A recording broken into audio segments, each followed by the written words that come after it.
Hello students, पिछले class में हम लोग बहुपदों के लिए जो विभाजन एल्गोरिथम था उसको पढ़ चुके हैं। आज हम लोग एक्सरसाइज 2.3 का क्वेश्चन नंबर 1 सॉल्व करेंगे। देखिए, एक्सरसाइज 2.3 में जो पहला क्वेश्चन है, कहता है विभाजन एल्गोरिथम का प्रयोग करके निम्न में px को gx से भाग देने पर भागफल तथा शेषफल ज्ञात कीजिए।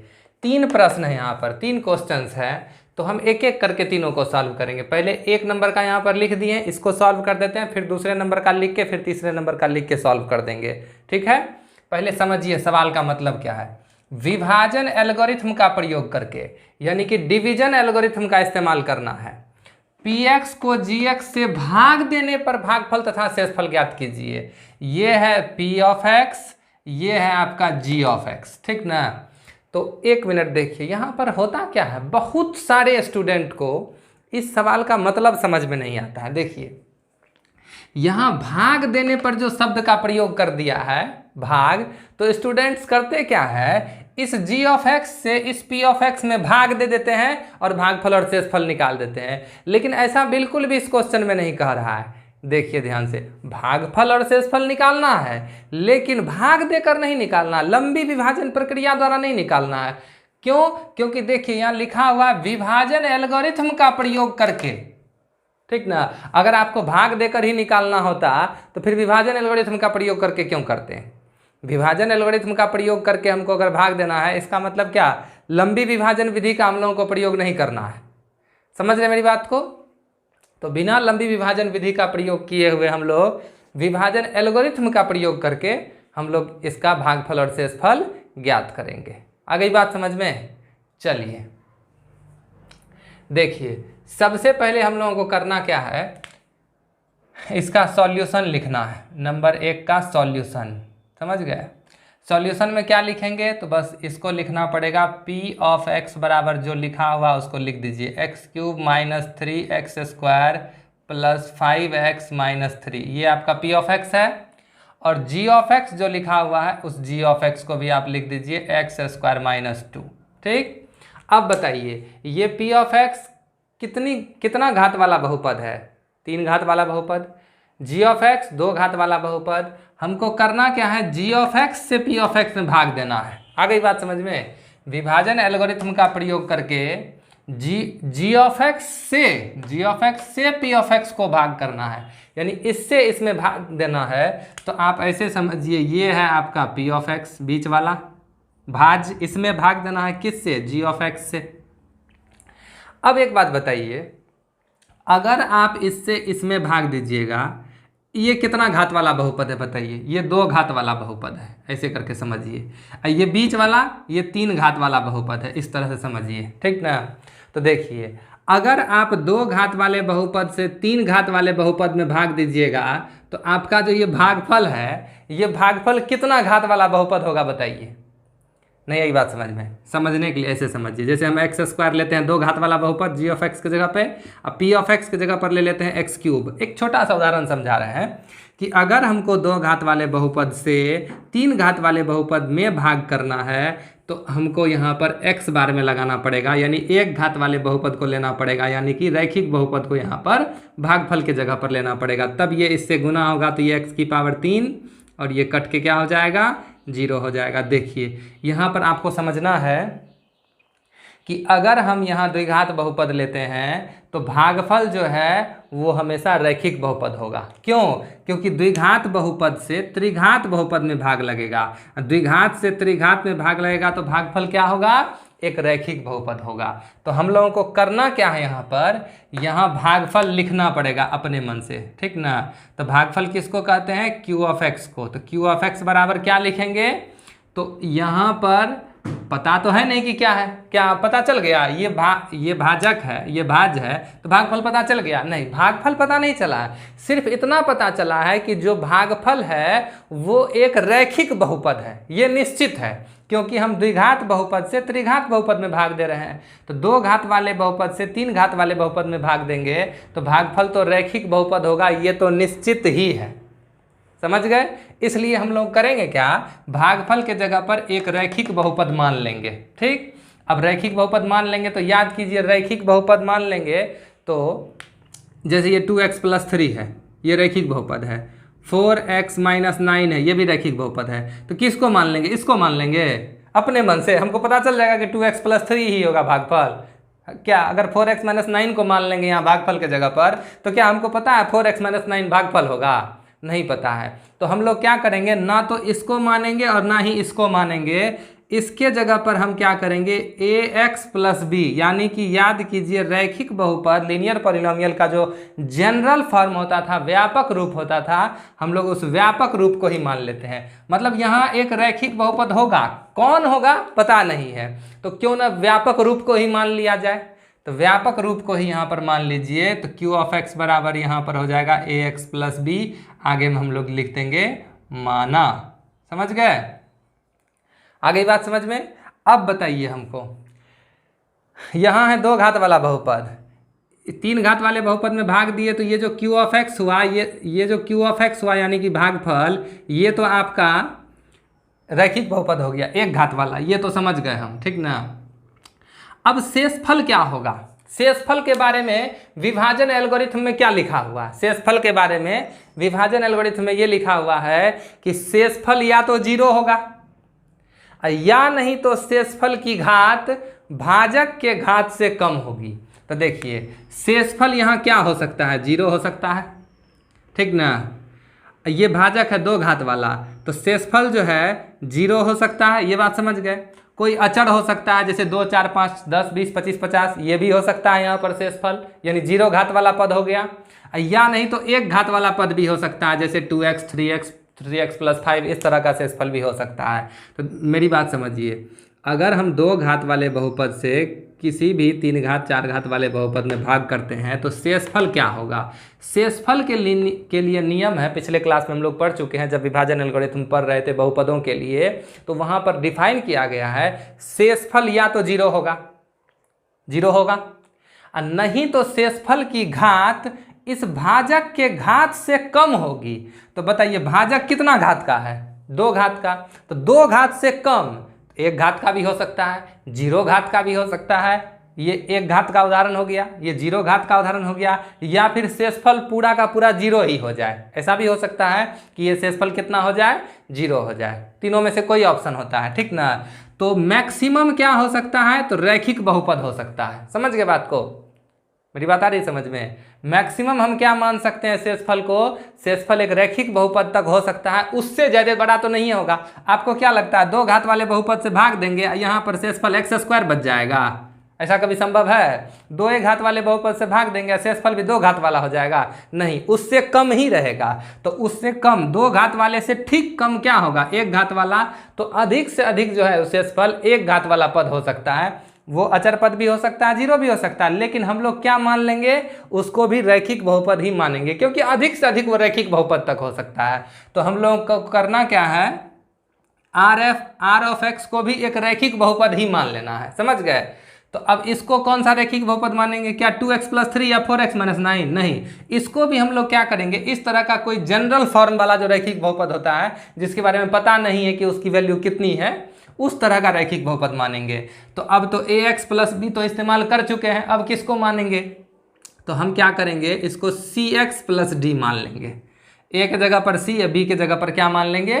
d मान लेंगे। समझ गए? क्योंकि ax + b तो हम लोग यूज कर चुके हैं, अब फिर से बार बार ax + b यूज करेंगे तो नहीं ना काम चलेगा।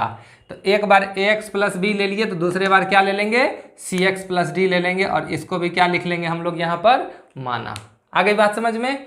क्योंकि जो भाजक है मेरा वो 2 घात वाला पद है, इसीलिए 2 घात वाला बहुपद है, इसीलिए जो शेषफल होगा मेरा वो 2 घात से कम घात वाला ही कोई बहुपद होगा। तो 1 घात वाला बहुपद मान लेते हैं। देखिए यहाँ x की घात 1 है, cx + d। cx + d इसलिए माने हैं क्योंकि ax + b का इस्तेमाल हम लोग पहले कर चुके हैं, तो बार बार ax + b का इस्तेमाल नहीं कर सकते। एक बार कर लिए तो अब cx + d ले लिए। दूसरा भी कुछ लिख सकते थे, mx + n भी लिख सकते थे, px + q भी लिख सकते थे, इससे कोई फर्क नहीं पड़ेगा। आ गई बात समझ में? एक बात और बता देते हैं, देखिए अगर शेषफल को अचर पद होना होगा तो ये अपने आप अचर पद हो जाएगा। अगर शेषफल को 0 होना पड़ेगा तो ये अपने आप 0 हो जाएगा, ठीक ना। जरूरी नहीं है कि हम यहाँ पर cx प्लस डी मान लिए हैं तो वो कोई रैखिक बहुपद ही होगा, ये इसकी कोई आवश्यकता नहीं है।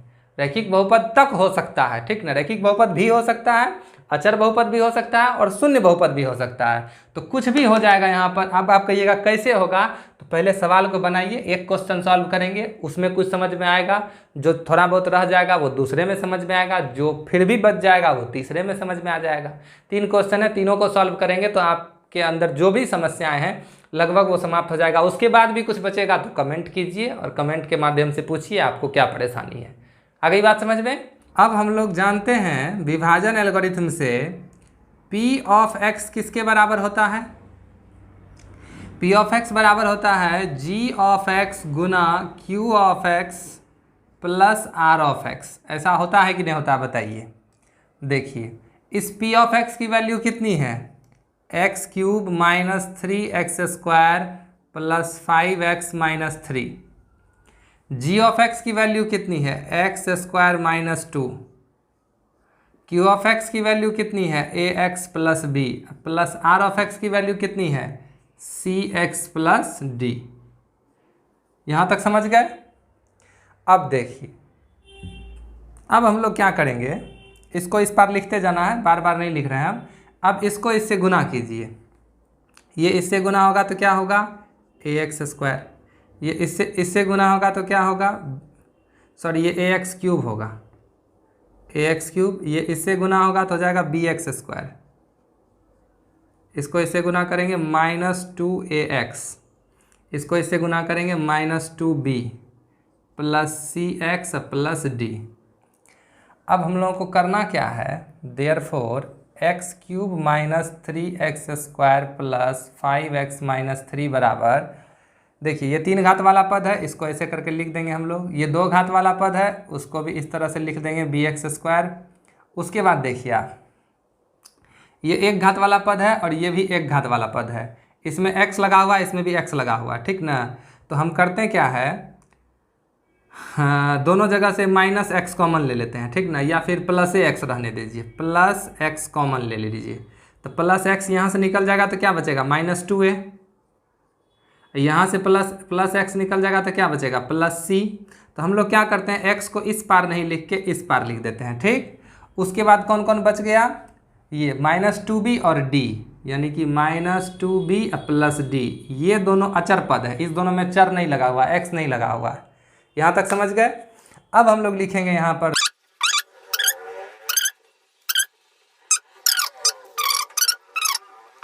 देखिए इधर भी x क्यूब का वाला पद है, इधर भी x क्यूब वाला पद है, तो इसका जो गुणांक होगा, इसका जो गुणांक होगा, दोनों सेम होगा तब ना दोनों बराबर होगा, नहीं तो बराबर कैसे होगा। इससे पहले भी हम लोग बातचीत कर चुके हैं। जैसे देखिए, अगर इधर रहेगा 2x क्यूब उधर रहेगा 5x क्यूब, तो क्या ये दोनों बराबर होगा, नहीं होगा। अगर यहाँ x क्यूब के साथ 2 है तो यहाँ भी x क्यूब के साथ क्या होना पड़ेगा, 2 ही होना पड़ेगा। उसी तरह बताइए x क्यूब का गुणांक यहाँ पर कौन है, 1। तो यहाँ हम लोग इस तरह से लिखते हैं, ठीक ना, कि x क्यूब का गुणांक कौन है, 1। तो 1 किसके बराबर होगा, इधर x क्यूब का गुणांक कौन है, a के बराबर होगा। चलिए उसके बाद x स्क्वायर का गुणांक कौन है यहाँ, -3। ये x स्क्वायर का गुणांक इधर कौन है, b, तो b किसके बराबर होगा, -3 के बराबर होगा। चलिए x का गुणांक इधर कौन है, 5। 5 किसके बराबर होगा, x का गुणांक इधर कौन है, -2a प्लस c, तो -2a प्लस c के बराबर होगा, ठीक ना। और लास्ट में बच गया अचर पद। अचर पद कौन है यहाँ, -3। इधर अचर पद कौन है, -2b प्लस d, तो -3 किसके बराबर हो जाएगा, -2b प्लस d के बराबर हो जाएगा। -3 किसके बराबर होगा, -2b प्लस d के बराबर होगा। चलिए देखिए, अब यहाँ से हम लोगों को साफ साफ स्पष्ट है, a की वैल्यू तो 1 है, b की यहाँ देयरफॉर लिख भी सकते हैं, a equals to 1, therefore b equals to -3। तो साफ क्लियर है ना, b इक्वल्स टू -3, ठीक। चलिए अब यहाँ देखिए, अब हम लोग क्या करेंगे, 5 इक्वल्स टू -2 इंटू a की वैल्यू कितनी है, 1। तो यहाँ a की जगह पर 1 रख दीजिए, प्लस c कर दीजिए, तो बताइए ये कितना होगा। ये हो जाएगा आपको 5, ये -2 1 से गुना होगा तो कितना होगा -2, इस पार आएगा तो +2, इस पार कौन बच गया c, तो 5 2 7, तो देयरफॉर ये हो गया 7 बराबर c, इसलिए c किसके बराबर हो जाएगा 7 के बराबर। अब देखिए अब -3 = हो जाएगा -2 इंटू b की वैल्यू कितनी है -3, तो यहाँ b की जगह पर रख दीजिए -3 और प्लस d, इसको सॉल्व कीजिए, ये जाएगा -3 = -2 -3 से गुना होगा तो कितना हो जाएगा +6, तो यहाँ लिखेंगे हम लोग 6 और प्लस d, 6 को इस पार लाएंगे तो क्या होगा -6, तो -3 और -6 = कितना d, ये हो जाएगा आपको -9 बराबर कितना d, देयरफॉर d की वैल्यू कितनी होगी बताइए -9, d की वैल्यू कितनी होगी -9। अब हम लोगों को करना क्या है, q(x) और r(x) निकालना है, तो देयरफॉर या हम लोग लिखेंगे अतः q(x) बराबर कितना हो जाएगा बताइए, q(x) किसको माने थे ax + b को, तो यही हो गया आपको ax + b, a की वैल्यू 1 x प्लस b की वैल्यू -3, इसको सॉल्व करेंगे, x से x गुना होगा तो x ही हो जाएगा प्लस माइनस -3, तो q(x) हो गया आपको कितना x - 3 और r(x) हो जाएगा कितना, तो r(x) है cx + d, तो r(x) की जगह पर हम लोग लिख देंगे cx + d, तो c की वैल्यू कितनी 7 प्लस d की वैल्यू कितनी -9, ये हो जाएगा आपको फाइनली 7x - 9, यही दोनों आपका आंसर हो जाएगा, भागफल x - 3 और शेषफल 7x - 9। यहाँ तक बात को समझ गए। देखिए जब आप इस 2 घात वाले बहुपद से इस 3 घात वाले बहुपद में भाग देंगे तो भागफल आपको कितना निकलेगा x - 3 और शेषफल कितना निकलेगा 7x - 9। आ गई बात समझ में। एक बात हमेशा ध्यान में रखिएगा, हम आपको पहले क्या बताए थे, शेषफल जो होगा वो या तो शून्य बहुपद होगा या अचर बहुपद होगा या रैखिक बहुपद होगा, तो यहाँ आपका शेषफल रैखिक बहुपद हो गया, हो सकता था ये शून्य बहुपद हो जाता, हो सकता था ये अचर बहुपद हो जाता। अब आप कहिएगा कि कैसे हो जाता, तो देखिए यहाँ पर c की वैल्यू कितनी है 7, अगर यहाँ c की वैल्यू 0 आ जाती, तो अगर c की वैल्यू यहाँ 0 आ जाती तो यहाँ c की जगह क्या लिखते 0, 0 गुना x 0, ये खत्म हो जाता, क्या बचता सिर्फ -9 बचता कि नहीं बचता, -9 कौन सा बहुपद है, अचर बहुपद है। उसी प्रकार अगर यहाँ पर c के जगह पर आता आपको 0 और d के जगह पर भी 0 आ जाता, तो c और d दोनों जगह यहाँ 0 लिखते तो ये सॉल्व होके क्या हो जाता 0, आपका r(x) यानी शेषफल कितना बचता 0 बचता। अब आ गई बात समझ में। तो मेरे कहने का मतलब ये है कि जो भी आपका शेषफल होने का होगा वो ऑटोमेटिकली आ जाएगा, आपको सिर्फ करना क्या है, g(x) की जो घात है उससे एक कम घात वाला आपको शेषफल लेके चलना है, ठीक ना। आ गई बात समझ में, जो होने का होगा वो अपने आप आ जाएगा, ठीक। देखिए अब इसी 1 नंबर का 2 नंबर में क्या कहता है, p(x) बराबर x⁴ - 3x² + 4x + 5 है और g(x) है x² + 1 - x। तो सबसे पहले हम लोग p(x) की वैल्यू लिखेंगे, तो p(x) की वैल्यू कितनी है बताइए, x⁴ - 3x² + 4x + 5, ये 2 नंबर का आपका सवाल है, 1 का 2 नंबर।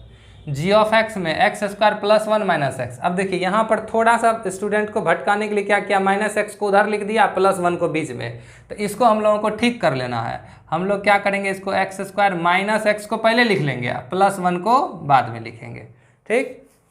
चलिए देखिए अब यहाँ देखिए, अब आपको यहाँ 2 घात वाला बहुपद है, ठीक, g(x) की जगह पे। अब भाग किस में देना है, 4 घात वाले बहुपद में। तो बताइए, तो 2 घात वाले बहुपद से 4 घात वाले बहुपद में भाग दीजिएगा तो यहाँ भागफल क्या होगा, 2 घात वाला बहुपद होगा कि नहीं होगा। तो अब जो भागफल मानेंगे हम लोग 2 घात वाला बहुपद मानेंगे, यानी ax² + bx + c मानेंगे, आगे में लिख देंगे हम लोग माना, ठीक। यहाँ देखिए इससे पहले वाला सवाल में भी क्या था, भाजक 2 घात वाला बहुपद ही था, तो नीचे जो यहाँ शेषफल आएगा वो या तो शून्य बहुपद या अचर बहुपद या रैखिक बहुपद, अधिक से अधिक इससे कम घात वाला ही ना बहुपद होगा यहाँ, तो अधिक से अधिक ये शेषफल क्या हो सकता है, रैखिक बहुपद हो सकता है। तो हम लोग क्या करेंगे, अब इसको dx + e मान लेंगे रैखिक बहुपद। अब आप कहिएगा पिछले में तो cx + d माने थे, अब की बार dx + e क्यों मान रहे हैं, क्योंकि c का इस्तेमाल हम यहाँ कर चुके हैं, ax² + bx + c, तो a b c का तो इस्तेमाल कर लिए, तो अब उससे आगे d और e ले लेते हैं, कोई प्रॉब्लम, कोई दिक्कत? इसको भी हम लोग क्या मानेंगे, क्या लिखेंगे, माना। ठीक ना।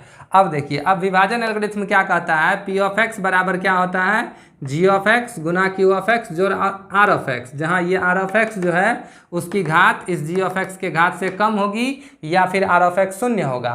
तो हम लोग यहाँ पर पहले ही इसका पालन करते हुए मान चुके हैं आर ऑफ एक्स को एक घात वाला बहुपद, जबकि जी ऑफ एक्स जो है वो दो घात वाला बहुपद है।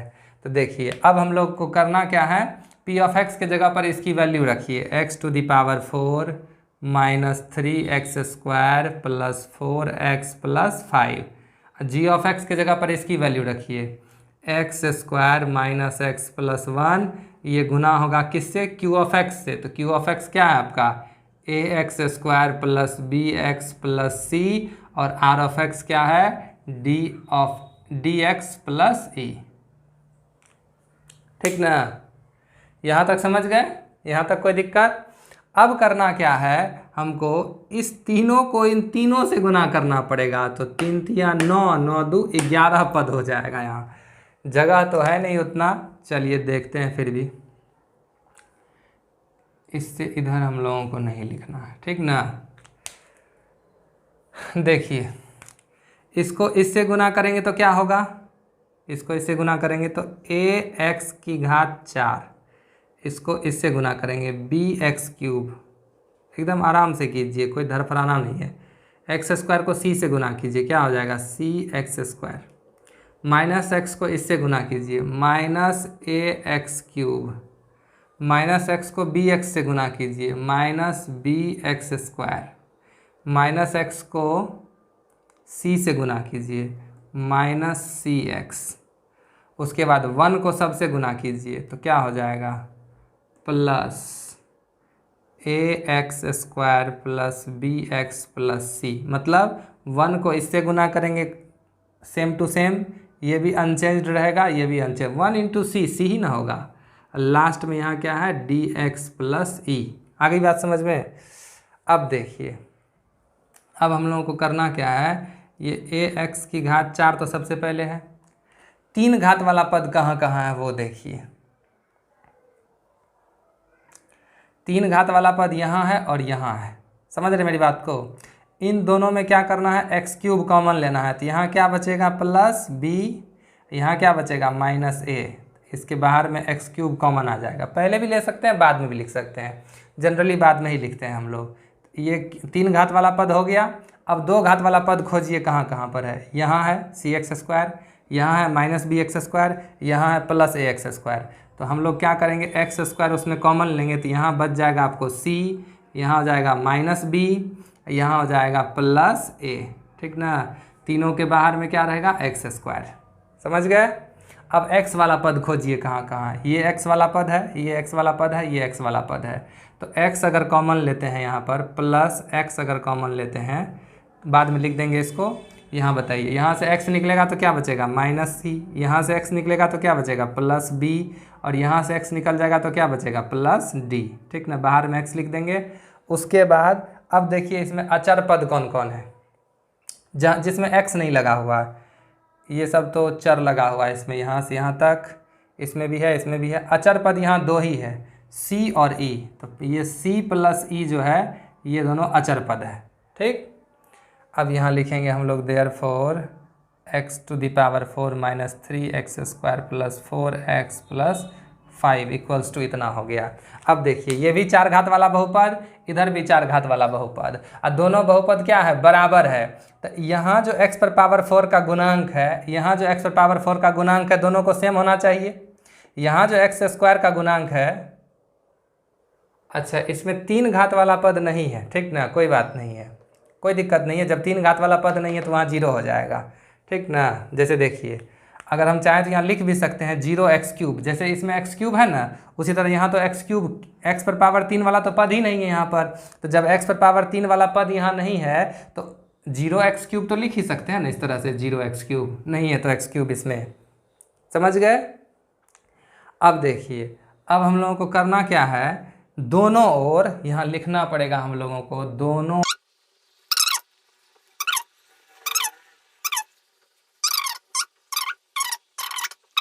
दोनों ओर x पर पावर 4 के गुणांक, x पर पावर 3 के गुणांक, x पर पावर 2 के गुणांक, x के गुणांक और अचर पद की तुलना करने पर, मतलब क्या, इधर जो x का गुणांक है इधर जो x का गुणांक है वो दोनों सेम होगा। ठीक, तो उसी की तुलना हम लोग यहाँ पर करेंगे। ठीक ना, एक एक करके बताइए। x पर पावर 4 का गुणांक, गुणांक मतलब कोएफिशिएंट कितना है यहाँ 1, तो 1 किसके बराबर, इधर x पर पावर 4 का गुणांक a, तो ये हो गया a के बराबर। चलिए उसके बाद एक्स क्यूब, इधर एक्स क्यूब का गुणांक यहाँ पर है, यहाँ एक्स क्यूब का गुणांक नहीं है, तो यहाँ लिखेंगे हम लोग एक्स क्यूब का गुणांक इस पार 0, इस पार एक्स क्यूब का गुणांक b माइनस ए। ठीक, चलिए एक्स स्क्वायर का गुणांक इस पार -3, एक्स स्क्वायर का गुणांक c माइनस बी प्लस ए, c माइनस बी प्लस ए, ये हो गया आपको एक्स स्क्वायर का गुणांक। x का गुणांक इस पार 4, x का गुणांक इस पार minus c plus b plus d, minus c plus b plus d. ठीक ना, यहाँ तक हो गया। एक और है अचर पद, अचर पद इस पार कौन है 5, अचर पद इस पार कौन है c प्लस ई, तो यहाँ तब तक लिख देते हैं अचर पद 5 हो गया, इस पार c प्लस ई। ठीक ना, इसको भी हम लोग बाद में देखेंगे। ठीक ना, पहले यहाँ देखिए 1 बराबर a, इसलिए a बराबर कितना 1, यहाँ तो a की वैल्यू फाइनल हो गई। अब बताइए, ये देखिए 0 equals to b minus a की वैल्यू कितनी 1, तो ये -1 इस पार आएगा तो +1, तो b की वैल्यू कितनी हो गई +1। समझ गए। अब देखिए ये -1 इस पार आएगा तो क्या हो जाएगा +1, बराबर इधर कौन बचेगा b। अरे 1 बराबर b कहिए कि b बराबर 1 कहिए, एक ही ना बात है, इसलिए b को पहले 1 को बाद में लिख दिए। इतना आप लोग समझ जाते होंगे। चलिए a की वैल्यू 1 निकल गई, b की वैल्यू 1 निकल गई, दोनों जगह a और b की वैल्यू रख दीजिए। कितना होगा बताइए, -3 equals to c minus 1 plus 1, तो ये -1 प्लस 1 तो कट गया, c की वैल्यू कितनी निकल गई, c की वैल्यू -3 निकल गई। अब यहाँ देखिए क्या सब हम लोगों को पता है, 4 इक्वल्स टू माइनस सी की वैल्यू कितनी -3, तो सी के जगह पर यहाँ -3 रखना पड़ेगा। देखिए ये माइनस तो ये माइनस है, और सी की वैल्यू अलग से -3 है, तो फिर सी की जगह पे -3, और प्लस बी यानी कि 1, प्लस डी यानी कि पता नहीं है। तो देखिए क्या हो जाएगा, ये हो जाएगा 4 बराबर माइनस माइनस प्लस, यानी कि 3 जोड़ 1 4 प्लस डी। अब ये 4 इस पार आएगा तो क्या हो जाएगा, 4 में से 4 घट जाएगा तो क्या बचेगा 0, 0 किसके बराबर डी बराबर, तो देयरफॉर डी इक्वल्स टू कितना हो गया 0। अब यहीं पर हम लिख देते हैं, देखिए 5 बराबर कितना है c प्लस ई है, यही ना, c की वैल्यू कितनी -3 प्लस ई, इधर के तो क्या है 5 है। ठीक ना, अब बताइए ये -3 इस पार आएगा तो क्या हो जाएगा +3, तो 5 + 3 बराबर ई, देयरफॉर ई बराबर क्या हो जाएगा 8। ये सारी वैल्यूज़ निकल गई कि निकल गई कि नहीं बताइए। अब देखिए यहाँ पर आपको a की वैल्यू, b की वैल्यू, c की वैल्यू, d की वैल्यू और e की वैल्यू सब चीज़ पता है। ठीक ना, समझ गए।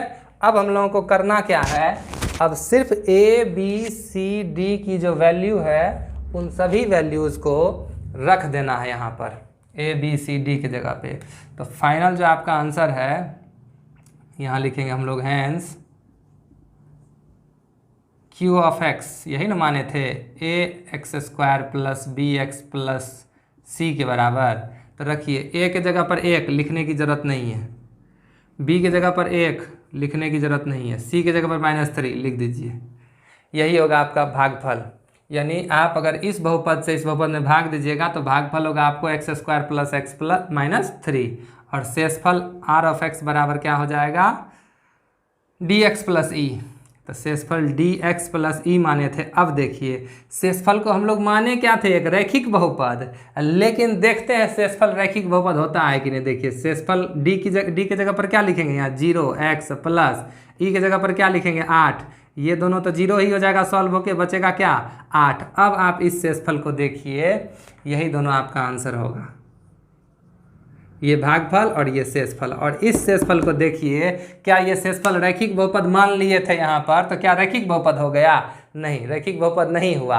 क्यों नहीं हुआ, क्योंकि यहाँ पर d की वैल्यू 0 हो गई थी। जस्ट इससे पहले वाले सवाल में हम बताए थे आपको कि यहाँ जो शेषफल होगा, क्योंकि 2 घात वाले बहुपद से भाग दे रहे हैं तो शेषफल जो है या तो 0 होगा, या शेषफल की घात भाजक के घात से छोटी होगी। मतलब क्या, एक घात वाला भी हो सकता है, जीरो घात वाला भी हो सकता है। तो एक घात वाले को रैखिक बहुपद कहते हैं, जीरो घात वाले को अचर बहुपद कहते हैं, और अगर जीरो हो गया शेषफल तो उसको शून्य बहुपद कहेंगे। तो 3 पॉसिबिलिटीज थी जिसमें से ये अचर बहुपद आया। आ गई बात समझ में? आप चाहें तो भाग देकर चेक भी कर सकते हैं। आप इस बहुपद से इस बहुपद में भाग दीजिए, 100% गारंटी है आपको भागफल यही होगा और शेषफल यही होगा। आ गई बात समझ में? किसी को कोई दिक्कत? अगर स्क्रीनशॉट लेना है तो फटाफट ले लीजिए। अब चलते हैं 3 नंबर के सवाल की तरफ। अगला सवाल है नंबर 3। देखिए, पी ऑफ एक्स बराबर है एक्स पर power 4 minus 5x plus 6, g of x बराबर है 2 माइनस एक्स स्क्वायर। तो पी ऑफ एक्स हम लोग लिख लेते हैं, जी ऑफ एक्स में वही बस माइनस एक्स स्क्वायर को पहले लिख दिए, प्लस 2 को बाद में। नहीं भी लिखेंगे तो कोई फर्क नहीं पड़ेगा यहाँ पर, लेकिन व्यवस्थित ढंग से लिखना चाहिए। समझ गए? अब देखिए, अब फिर से, चूंकि इससे पहले वाला जो क्वेश्चन था सेम टू सेम था, 2 घात वाले बहुपद से 4 घात वाले बहुपद में भाग दे रहे हैं, तो भागफल तो द्विघात बहुपद ही होगा, ये तो फिक्स है। तो भागफल हम लोग को क्या मानना है, ax square plus b x plus c मानना है, ठीक ना? चलिए, और शेषफल जो है वो रैखिक बहुपद हो सकता है, तो रैखिक बहुपद हम लोगों को क्या मान लेना है यहाँ पर, डी एक्स प्लस ई मान लेना। चलिए, अब देखिए हम लोगों को क्या करना है। ये 3 नंबर का सवाल है आपका। विभाजन एल्गोरिथम क्या कहता है, पी ऑफ एक्स किसके बराबर होता है, जी ऑफ एक्स गुना क्यू ऑफ एक्स जो आर ऑफ एक्स के बराबर होता है। तो रखते जाइए, पी ऑफ एक्स की वैल्यू एक्स पर power 4 minus 5x plus 6, g of x की value minus x square plus 2, q of x की value a x square plus b x plus c, और आर ऑफ एक्स की value d x plus ई।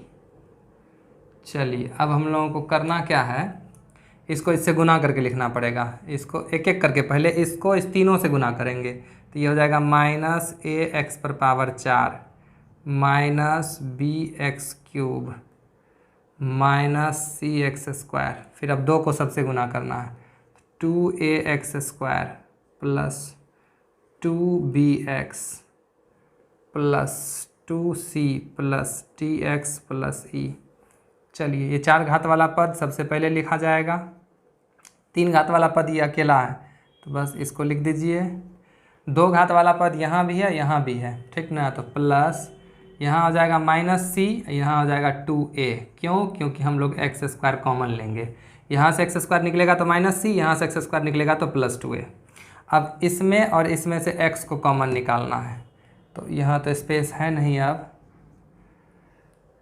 क्या होगा बताइए, 2b plus D, 2b plus D, यहाँ आपका x आ गया common. समझ गए? और लास्ट में क्या बच गया, 2c प्लस ई, तो ये हो गया प्लस, यहाँ लिख देते हैं 2c प्लस ई, ये हो गया आपको अचर पद। ये 4 घात वाला पद, ये 3 घात वाला पद, ये 2 घात वाला पद, और ये 1 घात वाला पद, और ये दोनों मिलके अचर पद, ठीक ना? इसकी तुलना किससे करनी है, इससे करनी है, किससे, x square minus 5x plus 6 से, ठीक ना?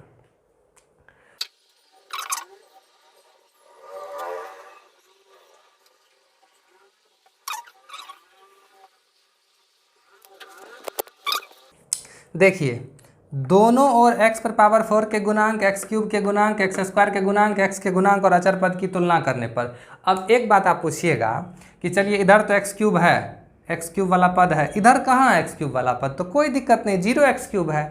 इधर x स्क्वायर का गुणांक है या x स्क्वायर वाला पद है, इधर है ही नहीं x स्क्वायर वाला पद, तो कोई दिक्कत नहीं है, 0x स्क्वायर है। समझ गए? जहाँ नहीं है वहाँ 0 होगा, वहाँ उसका गुणांक। तो बताइए, x पर पावर 4 का गुणांक यहाँ कितना, 1, x पर पावर 4 का गुणांक यहाँ कितना, -a। तो सबसे पहले हम लोग लिखेंगे 1 बराबर -a। उसके बाद बताइए, x क्यूब का गुणांक ना, इधर कितना, 0, इस पार कितना, x क्यूब का गुणांक -b। चलिए, एक्स स्क्वायर का गुणांक इस पार कितना, 0, एक्स स्क्वायर का गुणांक इस पार कितना, -c plus 2a, -c plus 2a। चलिए, x का गुणांक इस पार कितना, -5, इस पार 2b प्लस डी, -5 बराबर क्या होगा, 2b प्लस डी। यहाँ देखिए ना x का गुणांक। अचर पद इधर कितना 6, यहाँ स्पेस नहीं, यहाँ लिख देते हैं तब तक 6। इधर अचर पद कितना 2c प्लस ई। चलिए 2c प्लस ई, इसको अब सॉल्व करते जाइए। a इस पार आएगा तो माइनस ए, इस पार आएगा तो प्लस ए, 1 उस पार जाएगा तो -1। चलिए माइनस बी, ये तो 0 ही होगा, इससे तो कोई दिक्कत नहीं। माइनस बी इस पार आएगा तो प्लस बी, 0 उस पार जाएगा तो -0, तो 0 में माइनस प्लस तो होता नहीं है, 0 तो सिर्फ 0 है। अब यहाँ हम लोगों को किसकी वैल्यू पता है, a की वैल्यू -1 है, यहाँ रख दीजिए। ये क्या हो जाएगा -c + 2 इंटू ए के जगह पर -1, तो ये इसको -2 बना देगा। देयरफॉर ये -c इस पार आएगा तो क्या हो जाएगा +c बराबर 2 -1 से गुना होगा तो -2। आपको c की वैल्यू भी निकल गई -2। अब आपको करना क्या है, यहाँ पर b के जगह पर 0 रख देना है, यहाँ पर 2 इंटू 0 प्लस d। ये तो 0 हो गया, ख़त्म हो गया, क्या बचा d किसके बराबर -5 के बराबर, तो d = -5 लिख दीजिए। और यहीं पे अब यहाँ 6 बराबर 2c प्लस ई है ना, 6 बराबर 2c प्लस ई। अब बताइए 6 बराबर 2, c की वैल्यू कितनी -2 प्लस ई। अब आप खुद बताइए, ये -2 इस +2 से गुना होगा तो क्या हो जाएगा -4 प्लस ई। इस -4 को इस पार लाएंगे तो हो जाएगा +6, सॉरी 6 + 4 तो 10 हो जाएगा। 10 बराबर कितना ई, इसलिए ई बराबर 10। हम लोग इस तरह से इसको ऐसे करके लिख देते हैं। सबकी वैल्यू निकल गई, ए बी सी डी और ई की वैल्यू निकल गई। अब हम लोगों को क्या लिखना है, क्या निकालना है, क्यू ऑफ एक्स और आर ऑफ एक्स, यानी कि भागफल और शेषफल निकालना रहता है ना। तो अतः भागफल q ऑफ x, तो q ऑफ x बराबर कितना माने थे, ax² + bx + c माने थे। चलिए a की वैल्यू -1 x², b की वैल्यू 0x प्लस c की वैल्यू -2। तो ये सॉल्व होके क्या हो जाएगा -x², ये तो 0 से गुना होगा, ख़त्म, -2। यानी कि भाजक था आपका -x² + 2 और आपका जो से भागफल होगा वो -x² - 2 हो जाएगा। ठीक, इससे आप इसमें भाग देकर देखेंगे तो यही आपको भागफल निकलेगा। आगे बात समझ में। तथा अब शेषफल भी लिख देते हैं। तथा शेषफल r ऑफ x बराबर क्या माने थे हम लोग, dx + e, dx + e माने थे। d की वैल्यू -5 x प्लस e की वैल्यू 10, यही होगा आपका आंसर। शेषफल होगा -5x + 10 और भागफल होगा -x² - 2। आप चाहे तो भाग देकर भी देख सकते हैं, नहीं तो आंसर तो मिला ही सकते हैं। समझ गए, कोई दिक्कत। तो इस प्रकार से ये 1 नंबर का जो आपका प्रश्न था वो सॉल्व हो गया। नेक्स्ट क्लास में हम लोग 2 नंबर के क्वेश्चन को सॉल्व करेंगे। जिसको स्क्रीनशॉट लेना है इसका स्क्रीनशॉट ले लीजिए, और अगर इसको समझने में कोई भी दिक्कत हुई हो आपको तो कृपया कमेंट करें, कमेंट करना ना भूलें।